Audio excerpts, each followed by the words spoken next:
ajude que a gente fale de coisas que auxiliem a nossa evolução.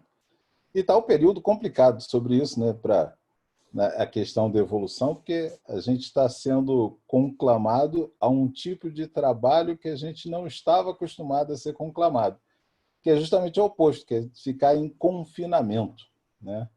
E é por isso que o pessoal perguntou, provavelmente porque essas são umas questões que aparecem muito, como é que é a questão do confinamento e as relações de família. Espera aí, deixa eu mudar aqui para a galeria. Então, vamos falar um pouquinho do confinamento, né? Porque a gente sempre ligou a ideia do confinamento muito mais à questão da prisão, daquela de ter um indivíduo, no fim das contas, retido em algum lugar e afastado de tudo e de todos. Algumas pessoas estão passando até por uma situação dessa. Mas dessa vez, a gente foi chamado a fazer um confinamento voluntário. E aí começa uma discussão grande. Hoje mesmo eu estava vendo alguns textos desses mais irritados, né, no Facebook, o pessoal brigando, porque metade já está querendo acabar com o confinamento, já está saindo e está indo à praia, está fazendo várias coisas, outra metade não está. E isso é muito complicado, porque as pessoas às vezes não entendem muito bem por que nós estamos em casa e por que nós optamos por não sair. Mas vamos falar um pouquinho sobre as doenças.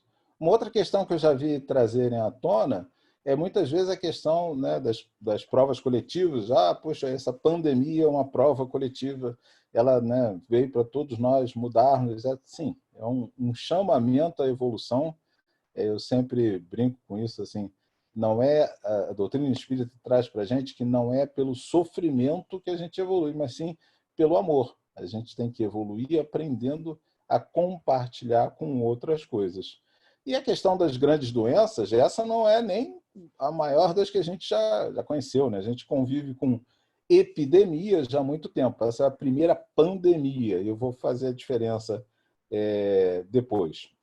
Lá nos idos de 1400, né, a gente teve a peste negra, causada pelos ratos na Europa, que matou muita gente, né, mais de um terço da população morreu. E isso marcou muitas pessoas a respeito disso. Isso em 1918, já na Primeira Guerra, a gente vem ter uma outra grande epidemia, que é a gripe, ficou com o nome da gripe espanhola, que na verdade foi levada por soldados americanos lá para a Europa e que também provocou muitas mortes. E aí vai, isso não é tão raro quanto a gente pensa. Em 1957 teve a gripe asiática, matou muita gente também. Em 81 começa um outro vírus nosso conhecido, né, que é o HIV, que a gente fala tanto e discute tanto, também começou, né, dessa forma, e as pessoas ficam sempre com algumas teorias conspiratórias, acho que foi laboratório, acho que não foi. Em 2013, agora, então veja que a gente está falando de quase 30 anos de diferença. Teve um surto de ebola na África, que a gente acompanhou pela televisão, né? O pessoal dos Médicos Sem Fronteiras fez um trabalho muito bonito lá para poder conseguir isolar os doentes, conseguir separar. E em 2015 a gente teve a Zika, né? Ainda teve, nesse meio período, ainda teve o H1N1 e agora o Covid-19. Aí o pessoal diz, puxa, mas quantos? Porque pela primeira vez a gente sabe das notícias com muito mais facilidade. A gente é informado a respeito do que está acontecendo no mundo, seja lá onde for, com muito mais facilidade. Nós já sabíamos da epidemia quando ela estava lá na China. Antes dela sair de Wuhan, as pessoas já sabiam da epidemia. No entanto, para muitos de nós, a gente levou isso como se não fosse importante. Ah, não, é alguma coisa que está lá na China, já aconteceu, de fato acontece todo ano, pelo menos, alguma grande epidemia animal, especialmente na China, e não é à toa, né? Lá tem 20% da população humana, então sempre ocorre lá, a concentração é muito maior. Sempre ocorre uma epidemia animal e todo ano tem algum local que tem que eliminar todo o plantel, seja de galinhas, seja de porcos, seja de vacas, eliminar um grupo grande de animais de corte, porque eles tiveram alguma virose que ameaçava passar para o humano. E aí o pessoal pergunta, poxa, mas às vezes o pessoal fala que veio do morcego, dessa vez falaram que foi do pangolim, um animal meio parecido com um tatu, e o vírus pulou. Então, deixa eu falar um pouquinho da biologia, porque eu acho que é importante, apesar de eu saber que o tema é muito mais a questão da família. Os vírus são... A gente sempre troca, a gente estava falando agora há pouco, antes, batendo papo, a humanidade sempre troca em cada comunidade toda uma série de patógenos, vírus, bactérias, né, micróbios, vermes. A gente vai trocando isso porque a nossa convivência é muito próxima. A gente está sempre muito perto do outro. A gente fala e está o tempo todo emitindo saliva quando está falando. A gente, quando, né, anda nos ambientes, levanta poeira que carrega o sujo que caiu do corpo da gente, né? Os ácaros, as coisas são todos trocados entre as pessoas. Isso cria uma espécie de cultura em um grupo onde as pessoas trocam determinados patógenos, né? As doenças, aquilo que provoca as doenças, e, consequentemente, elas terminam ficando vacinadas por isso, de certa forma, imunes a isso. A gente conhece essas coisas, né? Quando alguém sai daqui da cidade grande e vai visitar, por exemplo, um povo indígena que nunca teve contato com um homem branco, um homem da cidade, é muito comum que se surja uma epidemia naquele grupo de indígenas de uma doença que a gente normalmente tira de letra, uma gripe, uma coisa assim, e nós fiquemos contaminados por febre amarela, malária, etc., coisa que eles já lidam com uma certa facilidade. Até aí tudo bem, né? Isso sempre foi comum assim, mas nós sempre vivemos em grupos muito mais separados do que se vive hoje. Se a gente, na Alemanha, por exemplo, o pessoal conseguiu rastrear o paciente zero da Covid-19. Foi uma pessoa que saiu de Wuhan, uma pessoa de uma fábrica, né, de uma empresa, foi dar uma palestra na Alemanha, fez a sua palestra para um grupo de 8 ou 10 executivos, voltou para Wuhan, e aí dali, daquele grupo, surge a epidemia na Alemanha. Ela se espalha na Alemanha. Nós hoje trocamos isso muito mais do que a gente pensa. A gente já tinha visto isso ocorrer no campo das ideias, né? As redes sociais, a possibilidade da internet fez com que as ideias passassem a transitar de uma forma muito mais intensa do que já foi. Hoje em dia, qualquer um que quiser estudar qualquer coisa, para o bem ou para o mal, vai achar na internet a sua fonte. Vai encontrar um grupo que partilha isso. O que, por um lado, às vezes é ruim, por outro lado, é bom, porque assim, estamos todos sem poder conviver uns com os outros, estamos juntos aqui através do Zoom, trocando as informações, falando da doutrina, falando de conhecimentos, no fim das contas. Então, isso isso se tornou muito rápido. E agora, fisicamente também. A gente passou a trocar também muito dos patógenos entre as diversas populações. Então, hoje em dia, uma epidemia não fica mais contida. A gente já sabia disso há muito tempo. Para falar da febre amarela, por exemplo, toda vez que a gente erradica a febre amarela nas cidades, vem alguém que veio da floresta e traz de volta a febre amarela silvestre e começa de novo. E a gente tem que permanentemente estar cuidando disso, só que com ela é muito mais fácil. Uma outra questão ainda da biologia que é bom falar é que o vírus em si não é nem um ser vivo. Ele não se enquadra num ser vivo. Isso é engraçado a gente pensar, né? Como é que eu vou matar alguma coisa que não é viva? O vírus é uma entidade biológica, não é só ele, não. Tem os prions também que são estranhos assim. É uma entidade biológica. Ele não é considerado vivo porque ele não vive sozinho. Ele precisa usar uma estrutura celular de algum ser para poder se multiplicar.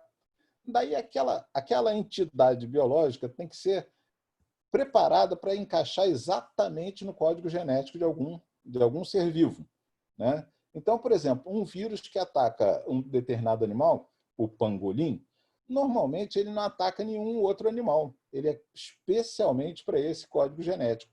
Ele só vive nesse animal. Ele só se propaga de um animal desse para o outro. Bom, já viu que como não tem pangolim andando aí por todo lugar do mundo, o normal é que esses vírus simplesmente fiquem muito restritos.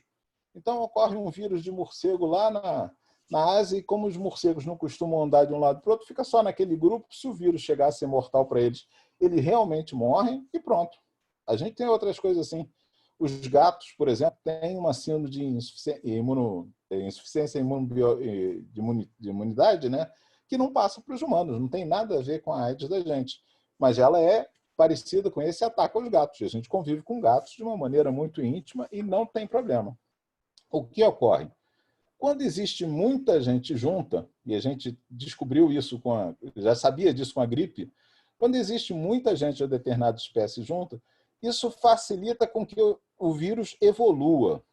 E a ideia de evolução é outra que a gente, às vezes, não entende muito bem, mesmo a gente falando dela tanto. Né? A gente vive falando da lei de evolução, vive falando da mudança, vive falando da necessidade de progredir. A gente fala disso o tempo todo na doutrina e, às vezes, não entende muito bem a ideia da evolução. Porque a evolução não vai privilegiar o mais forte, vai privilegiar aquele que se adapta melhor. E nisso, os vírus, especialmente os vírus que são chamados vírus de RNA, eles são mestres em se adaptar. Por isso que a gente, desde a Idade da Pedra, briga com as gripes e não consegue resolver nenhum efeito que cure ela. Então, o que a gente faz com gripe? A gente vacina no ano para todos os vírus conhecidos para trás, e no ano seguinte tem mais uma série de vírus. Tem gente que diz até assim, eu não vou me vacinar, porque eu me vacinei há um ano atrás e tive gripe. Claro que teve, as gripes novas. Se livrou das gripes antigas, porque os vírus estão mudando permanentemente. E como eles se multiplicam em quantidades enormes, é óbvio que eles são facilmente, né, mutáveis, e aí se adaptam tanto às mudanças do nosso sistema imunológico quanto às vacinas que se cria. O caso da Covid-19 é um desses. Normalmente não tem tantos pangolins acumulados. O que ocorre é que na China, por conta até de questões industriais, o mercado de carne de vaca e de porco foi absorvido por grandes indústrias e que não permite mais que pessoas com menor poder aquisitivo comprem, se criou um mercado de carnes exóticas, carne de animais exóticos, que ficou permitido que a população criasse justamente para corte. Isso é bom anotar aí, que eu vou voltar nesse tema aí. Criar animais para corte. Então, passou a ter, não um pangolim aqui e outro ali, passou a ter vários juntos. Pangolins, aquela civeta, que é um gato, né, meio diferente, que foi a origem da SARS, passou a ter vários animais diferentes acumulados juntos, e isso permitiu um caldo, permitiu uma possibilidade de adaptação tal que começa a ocorrer do vírus conseguir passar de uma espécie para outra. Nas diversas mutações que ocorrem, ele termina passando de lá. No caso dessa vez do pangolim, para o homem. Aí pega um homem. O homem tem aquela doença, ela não é nem tão mortal assim. Estamos falando de uma doença que mata 0,5% daquelas pessoas de uma população.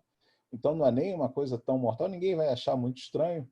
Numa comunidade, sei lá, rural, se vão ter, sei lá, 1, 2 pessoas que vão ter o problema e vão morrer, ninguém achou que aquilo fosse uma doença. E ela circulou por mais de 3 anos lá na região de Wuhan, até chegar na cidade grande. Quando chega na cidade grande, aí a coisa muda de figura.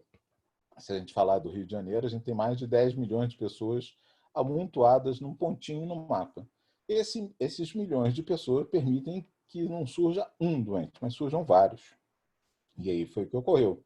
O grande problema dessa doença não é muito a questão da mortalidade. O problema dela é que ela é muito rápida. Por quê? Vamos explicar isso direito, né? Porque isso também é uma das coisas que as pessoas têm ficado com muito medo e, ao mesmo tempo, não se precavido da forma correta. Então, vamos lá. O que eu estou falando? Ela não é uma gripezinha, como algumas pessoas querem tentar fazer crer. Ela mata 20 vezes mais do que a gripe comum. Só que a gripe comum não mata com a velocidade que ela mata. Então, a Covid, em 15 dias, mata 20 vezes mais pessoas do que uma gripe mataria em um ano. E a gente sempre viu idosos morrendo por conta de gripe que evolui para uma bronquite, para uma pneumonia, para uma tuberculose, e leva o idoso a desencarnar. A gente conhece situações dessa muito, mas só que ela é muito mais lenta. Dessa vez, a gripe é muito mais rápida e mata pelo menos 20 vezes mais, por questões respiratórias, do que as outras doenças que a gente já conhecia, do que as outras gripes que a gente conhecia. O coronavírus normalmente é associada a gripes, é a doença mais conhecida. Matando 20 vezes mais, ou seja, matando 0,5% da população, a gente está falando de um grupo enorme que demanda sistemas de saúde. E o sistema de saúde, em nenhum lugar do mundo, está preparado para ter, de repente, não é 0,5%, quem é que vai precisar de tratamento de saúde por causa da Covid? 4% da população. Então, não tem nenhum local do mundo que você tenha um sistema de saúde que dê conta de 4% da população chegando lá e dizendo, olha só, eu preciso ser entubado, eu preciso de respirador, preciso de oxigênio. Não tem nenhum lugar que esteja preparado para isso. Daí, as autoridades pedirem, a OMS foi uma que pulou logo na frente e disse, pessoal, vamos fazer quarentena. Por que fazer quarentena? Para proteger a minha saúde? Não. Eu vou falar uma coisa, o pessoal estava falando tanto de comida, eu vou usar esse exemplo. Quando o pessoal vai fazer bolo, põe farinha ali e põe fermento, não é?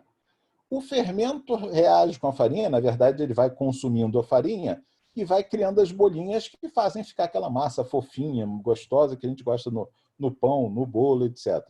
O fermento é pouco, mas é ele que faz com que a massa cresça e muitas vezes até transborde. É exatamente essa situação. Cada um de nós é farinha. É possível de ser um vetor do vírus se a gente não tiver pego ele, e talvez mesmo se já tiver pego, já teve casos aí de reinfecção, né? E o pessoal sabe que com gripe, mesmo as gripes já conhecidas, não tem nenhuma que dê uma prevenção, né? Uma imunização maior do que 2 anos.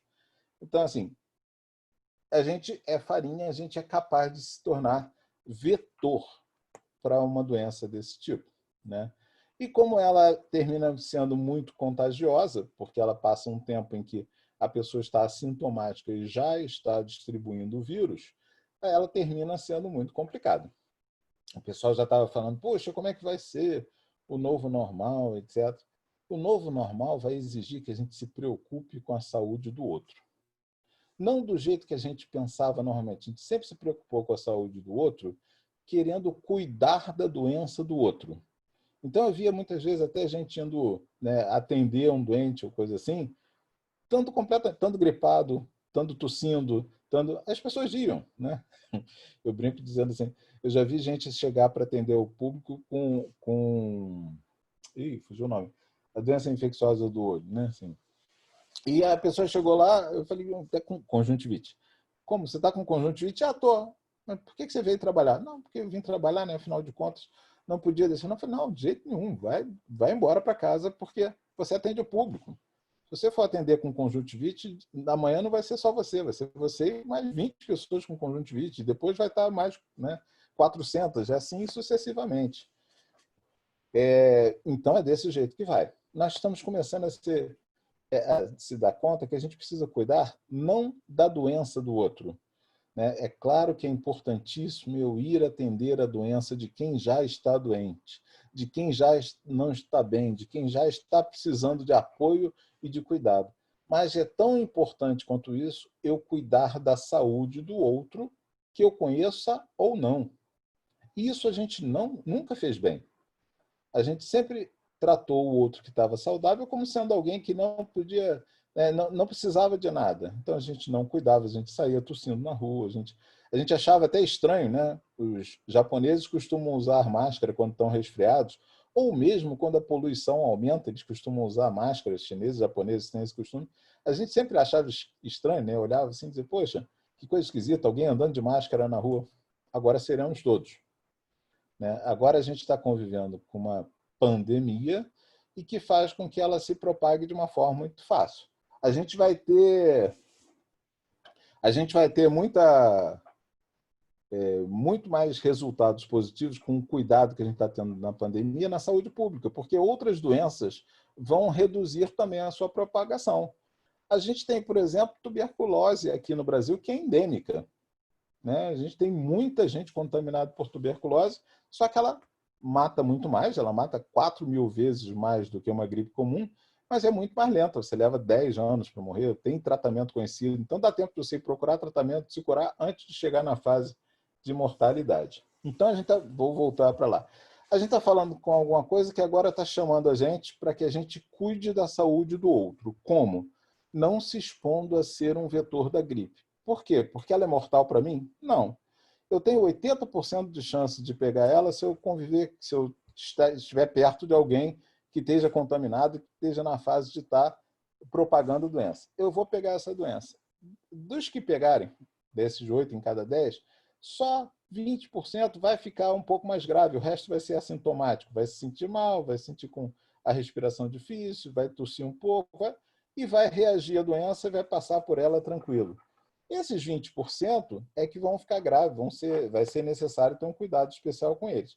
E deles, né, só 4%, como eu falei, vão de fato necessitar de um atendimento médico, mas 4% de uma população é muita coisa. A gente falou de 10 milhões no Rio de Janeiro, falando de 4%, a gente está falando de 40 mil pessoas, se eu fiz a conta certa, 40 mil pessoas precisando de internação e automaticamente, como na internação você vai conviver muito perto com outras pessoas, vai precisar ser entubado para não ficar contaminando o outro e automaticamente você começa a ter os outros problemas com isso, né? Porque você vai ficar entubado, você tem que ficar sedado o tempo todo, porque você não pode, né, ficar...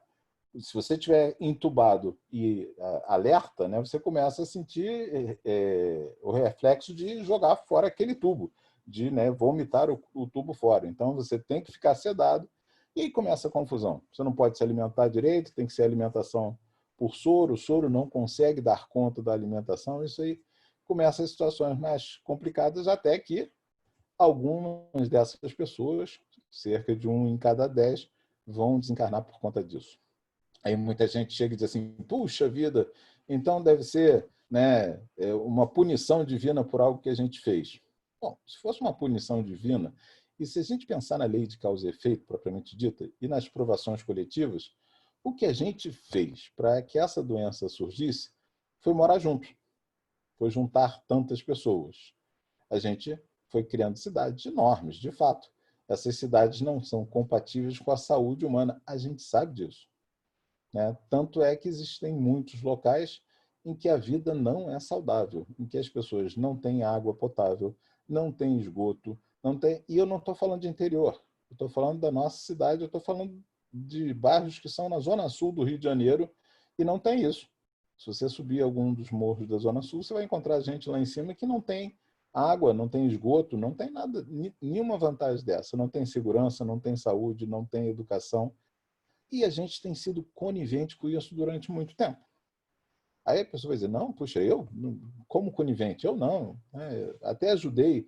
Mas assim, a gente não ficou indignado o suficiente para poder botar em movimento a máquina pública por isso. E nesse sentido, a gente foi muito conivente com toda a exploração, com toda a mortalidade que já vinha ocorrendo. Chegamos agora a uma doença que é mais grave, que se contamina muito mais rápido. Eu fico imaginando quando ela realmente invadir todos esses locais onde as pessoas não têm como fazer um isolamento social, não têm como ficar em casa, seja porque elas precisam de prover o próprio sustento, elas não têm pão para todo dia, elas precisam de prover o próprio sustento, seja porque mesmo se elas conseguirem ficar em casa sem trabalhar, sem nada, elas vão estar compartilhando o mesmo espaço, às vezes com 6, 8 pessoas, então elas não vão estar em isolamento social, né? Seja porque não está garantido nem para elas as condições mínimas de vida. Como a gente tem população de rua, tem tudo isso. A gente sempre foi conivente com isso tudo. Então, acho que agora a gente está sendo chamado a prestar atenção nisso e chamado a agir para melhorar. Acho que pela primeira vez a gente está sendo conclamado a um tipo de solidariedade, a um tipo de caridade em que a gente nem dava conta. Normalmente a gente pensa na caridade de ir lá e fazer algo para alguém. E não é por essa via que a gente está sendo chamado. A gente está sendo chamado a estar com o outro cuidando da saúde dele. E isso é muito importante. Então, vamos lá agora para a parte que realmente vocês pediram para eu falar, senão eu disse que falava demais. Eu já gastei até muito tempo falando disso aí. E como é que isso atingiu as pessoas? Porque a gente foi chamado a fazer, né, justamente o confinamento. De repente, não mais que de repente, para ser, né, poético, a gente ficou fechado em casa. A maioria de nós ficou fechado em casa. E aí a gente deu de cara com algumas realidades diferentes. E eu vou falar delas começando matematicamente, né? Vamos brincar assim. Uma das realidades que ocorreu são de pessoas que são completamente solitárias. São pessoas que vivem sozinhas, que não tinham mais ninguém com elas, que simplesmente tinham uma vida que diziam independente. Não, eu não preciso de ninguém, não preciso que me cuidem, não quero que ninguém se meta na minha vida, eu quero ir para onde quiser, fazer o que eu quiser. Eu sou independente. E aí a gente vai bem se calcar na lei de sociedade que Kardec estuda. Quem é que não depende de ninguém? Eu sempre brinco com isso assim, se eu não fiz a minha roupa, se eu não fiz a minha comida, se eu não fiz a minha casa, como é que eu posso me dizer independente? Não sou eu que construí essa coisa. A gente vive permanentemente numa troca constante com todos. Ah, mas poxa, não está podendo trocar, não estou podendo sair, eu tenho que ficar em casa. Aí já tem uma coisa que eu vou puxar mais para a minha área. Como é que o confinamento atingiu essas pessoas? Fazendo com que as questões dela ficassem ainda mais à tona. Né? Porque o que o confinamento faz é reduzir, vou brincar com isso, a nossa capacidade de dispersar sobre os problemas. A gente sempre teve as mesmas questões presentes, mas a gente já acordava de manhã, saía, ia para o trabalho e não pensava nos problemas até voltar para casa. Ou então a gente voltava para casa e não pensava nos problemas do trabalho até chegar outro dia. Ou qualquer coisa dessa. A gente sempre teve possibilidade de alternar entre os problemas e esquecê-los como se eles não existissem. Né?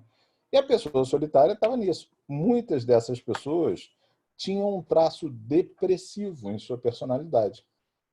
E aí esse traço depressivo se soma uma coisa.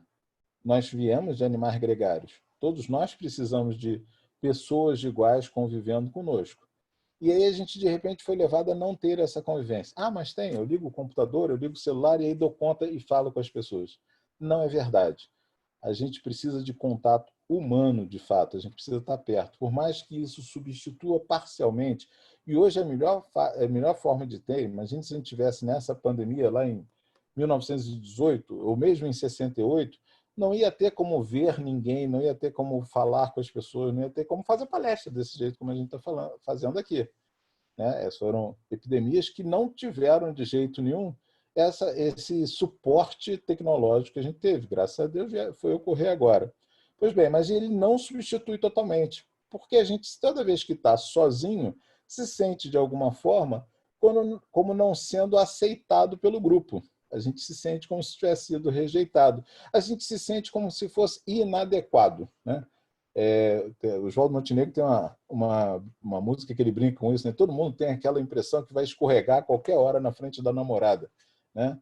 É isso, a gente se sente sempre de alguma forma inadequado e está sempre checando com o grupo em torno de nós se ele aceita ou não aceita a forma como nós somos. E essa inadequação, quando eu fico sozinho, é complicado, porque eu não tenho com quem checar. Será que eu estou bem ou não estou? Será que eu sou aceitável ou não? Não sei. Não tem com quem checar. Não há mais ninguém. Não adianta eu ligar e perguntar, porque isso não vai funcionar. O que eu preciso é de uma convivência que me garanta isso. Vocês viram como isso está sendo necessário. Quando o grupo todo entrou, era todo mundo brincando com todo mundo falando, todo mundo que era para reconhecer as amizades que existem e os laços afetivos que existem. Por mais que eles possam ser substituídos por tecnologia, eles não são totalmente. Então a gente sente uma adequação. Para quem já é depressivo, isso é um convite muito grande a criar um quadro que venha a ser patológico. Normalmente começa com a pessoa abandonando o autocuidado, abandonando a alimentação, abandonando as relações, e isso vai sendo como se fosse uma avalanche. Então, tem aumentado em muitos casos de depressão e suas consequências. O suicídio sempre foi um problema de saúde pública, né? O suicídio mata mais, e na maioria das sociedades humanas modernas, mais do que qualquer violência humana, incluindo guerra, incluindo toda a violência urbana. Suicídio só fica atrás dos acidentes de trânsito, né, como causa de morte. Então, a gente vê que isso é muito intenso e muito problemático. A gente precisa lembrar das pessoas que estão só e manter um contato com elas, ok? Literalmente ligar para dizer, olha, sinto saudade de você. Queria que você estivesse aqui. Queria poder te dar um abraço. Né? Isso é importantíssimo, porque parece que isso não é nada, mas isso ao contrário, isso reforça para a pessoa que ela é lembrada. Então, ela existe para o outro. Ela sabe que ali tem um vínculo. É importante que a gente relembre esse ato de caridade e o pratique, que a gente não vem praticando. Outras pessoas foram pegas no meio da epidemia só com seu próprio parceiro, só o casal. Eu sou terapeuta de família de casal, não é à toa que eu acho isso sempre muito bom, porque passou a ser um experimento excelente, né? E o que ocorre no momento que o casal se vê sozinho, sem nenhuma chance de se afastar um do outro, né? Literalmente, às vezes, até disputando recursos na casa, porque para muitas casas só vai ter um computador ou uma televisão, então começa a se disputar os recursos em casa. Quando a gente fala de um casal, a gente está falando sempre de dois diferentes, não são iguais. A gente tem a expectativa que o casal seja igualzinho, mas não é. Eles são diferentes, mas eles são harmônicos. Eles se movem de um jeito que um não colide com o outro, literalmente, que funciona de uma forma harmônica. A harmonia é isso. Eu funciono, o outro funciona e a gente consegue trabalhar conjuntamente sem que um interfira no outro, sem que haja atrito um com o outro, né? Que combine. Quando a gente fala de harmonia, pode ser em qualquer coisa. Essa lei vale desde a formação do sistema solar, né? Por que existem planetas em determinadas órbitas e em outras não? Porque naquelas órbitas eles conseguem fazer um movimento que é harmônico com a força de gravidade. Então ele está girando e toda vez que ele gira, ele consegue passar no mesmo local e ele está estável. Nos outros locais, se ele estivesse mais perto, ele colapsaria e ia cair no Sol ou seria expulso do sistema solar. Então, a gente fala de harmonia desde sempre. As nossas relações humanas, mais ainda, elas funcionam quando elas são harmônicas. E aí a gente vê a harmonia funcionando em qualquer sentido, não é só para o bem, né? Pessoas que se juntam para praticar o mal também são harmônicas, numa nota ruim, mas são harmônicas. Se não forem harmônicas, elas terminam né, entrando em conflito um com o outro e se desmontando. Hoje não dá para desmontar o casal. O casal está literalmente em confinamento juntos. Isso fez com que as questões do casal fossem amplificadas. Literalmente é isso. Se o casal já era harmônico, já funcionava bem, já estava tudo certo, isso continuou de uma forma tranquila. Se o casal já tinha questões que estavam sendo empurradas para baixo do tapete, ou mesmo que já estavam existindo ali, elas aumentaram e aumentaram em muito, né? Elas foram amplificadas por um confinamento que não permite a tal da distração que eu falei, não permite que eu saia da questão de casal e vá discutir um outro problema no trabalho, depois vá para a escola e discuta outra coisa, depois volta para o casal, né? Se a gente pensar bem, a gente era o que menos se convivia em família, né? Porque você bota 8 horas no trabalho, mais umas 2, né, em alimentação, almoço e lanche, etc. Depois mais umas 2 de transporte. A gente já está falando de 12 horas. 12 horas, tira dos 24, só sobrou 12. Tira 8 para dormir, só sobra 4 em casa. É metade da jornada de trabalho que a gente sobra em casa. Olha lá, porque a gente também tem que, né, comer em casa, tem que fazer essas coisas. Então, a gente tinha uma convivência familiar pequena. E agora se ampliou. Se ampliou, trazendo à tona as questões todas de casal de uma forma mais intensa. Então, como é que o confinamento, no fim das contas, eu estou olhando aqui, já estou no finalzinho do tempo, afetou a relação de casal, amplificando as questões que já existiam. Isso é bom? Normalmente não. A gente não está numa fase evolutiva em que todos somos bons, todos somos pacíficos, todos somos tranquilos, todos somos calmos. Não, ao contrário. A maioria de nós tem um quê de violento, tem um quê de brigão, tem um quê de egoísta, tem um quê de defeitos que a gente ainda está fazendo funcionar aqui na Terra. A gente encarna aqui, porque isso gera uma possibilidade de, apesar de eu ser ainda alguma coisa que eu não goste, eu não ajo automaticamente. Eu posso pensar na minha ação antes que ela tome concretude. Quando eu estou no plano espiritual, isso não acontece. Eu pensei e o outro já está enxergando aquilo em mim. Então, assim, muita gente não veria essa palestra e ia olhar e dizer, ué, mas do que ele está falando? Ele também é egoísta, ele também é vaidoso, ele também é violento. Do que está falando, né? Está falando conosco para quê? Porque a gente pode fazer isso, segurar a ação e procurar agir de forma a corrigir o nosso impulso. Fazer as pazes com o homem velho, fazendo com que ele se torne algo que eu quero que seja. E aumentando, né? E quem foi pego em família, né? E quem foi pego com a família nesse confinamento?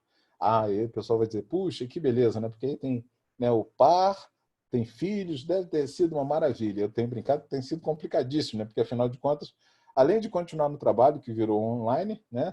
A gente continua tendo que cuidar da casa, que agora tem que ser sem ajuda, a gente continua tendo que educar os filhos, porque agora precisam de ajudas, a gente continua tendo que brincar com os filhos, que também não tem mais um grupo para ter.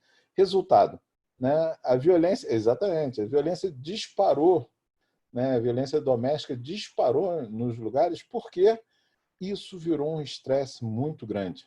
Ainda mais se a gente se cobra de uma produtividade material que não há necessidade. O que o confinamento permite é que a gente aproxime as relações afetivas, aproxime as relações que têm a ver com a espiritualidade, que têm a ver com a nossa relação com o mundo, que têm a ver com como a gente lida e troca com o outro.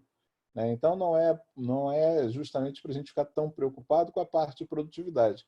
É claro que assim, isso não é para todos. Tem gente que precisa. Eu comecei falando disso. Tem gente que tem que ir para a rua para conseguir ganhar o pão, né? E não tem jeito de fazer isso de outra forma. Então, a pessoa vai se expor, vai se colocar em risco muitas vezes. Cabe a nós, que temos essa condição de um jeito ou de outro, de ajudá-la.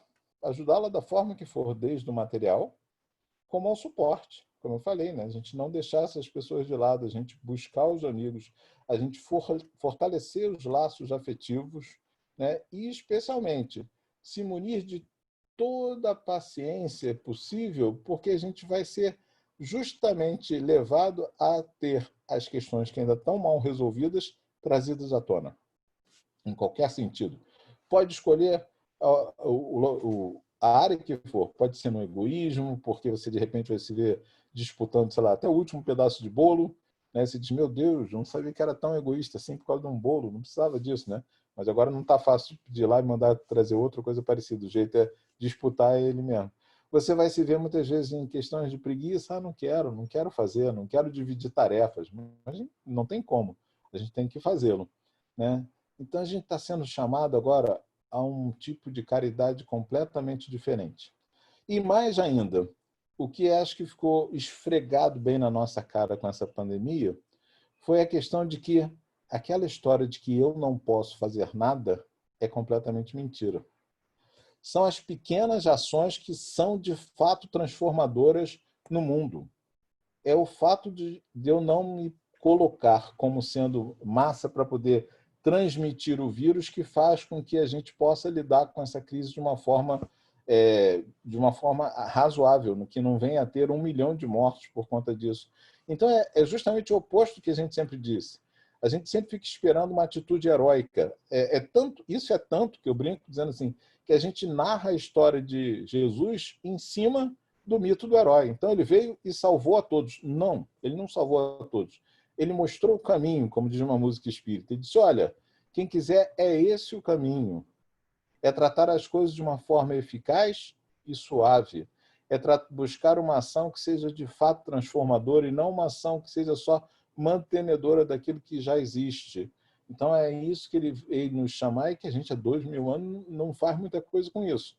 Agora a gente foi chamado também para a mesma coisa. Então, a gente está vendo agora que, ao contrário do que parece, são as pequenas ações que fazem realmente a diferença para as coisas que a gente vive. Para uma doença, para ela se propagar ou não, para ela virar mortal para tanta gente ou não.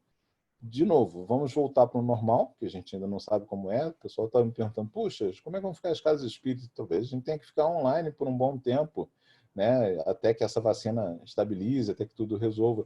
Talvez a gente tenha que ficar, de alguma forma, no afastamento social para muitas outras coisas. Então, é importante que a gente note que as nossas pequenas ações é que importam. Cada vez que eu estiver aqui para a rua, eu devo me preocupar, porque eu sou vetor de algumas doenças. Então, eu devo estar com máscara, eu devo estar preparado, eu devo, né, lidar com as coisas da forma melhor possível para não contaminar o outro. E, ao chegar em casa, lembrar que posso ter sido contaminado por qualquer um e por qualquer doença. Né? Então, a gente tem que fazer o que realmente previne para a saúde pessoal. O que mais previne a saúde pessoal é estar sempre lavando as mãos, e evitar levar a mão ao rosto, né? Porque a gente se contamina quando a gente pega as partículas e leva para o olho ou leva para a boca, né? Então, roer unha, acabou a história, não tem mais, tá? Não dá para ninguém roer unha porque isso é perigosíssimo e a gente não sabia, né?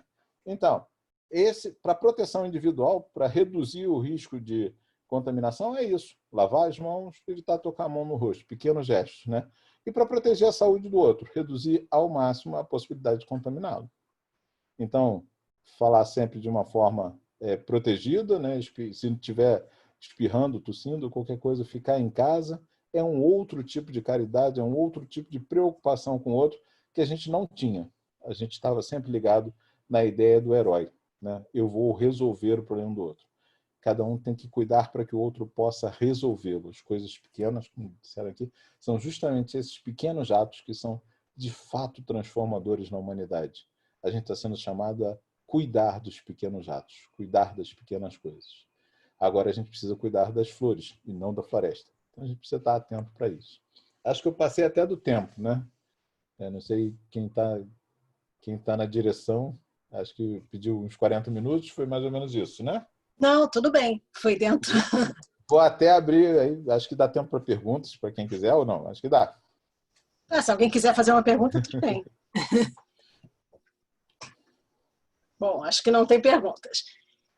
Muito obrigada, então, Pierre. Foi ótimo.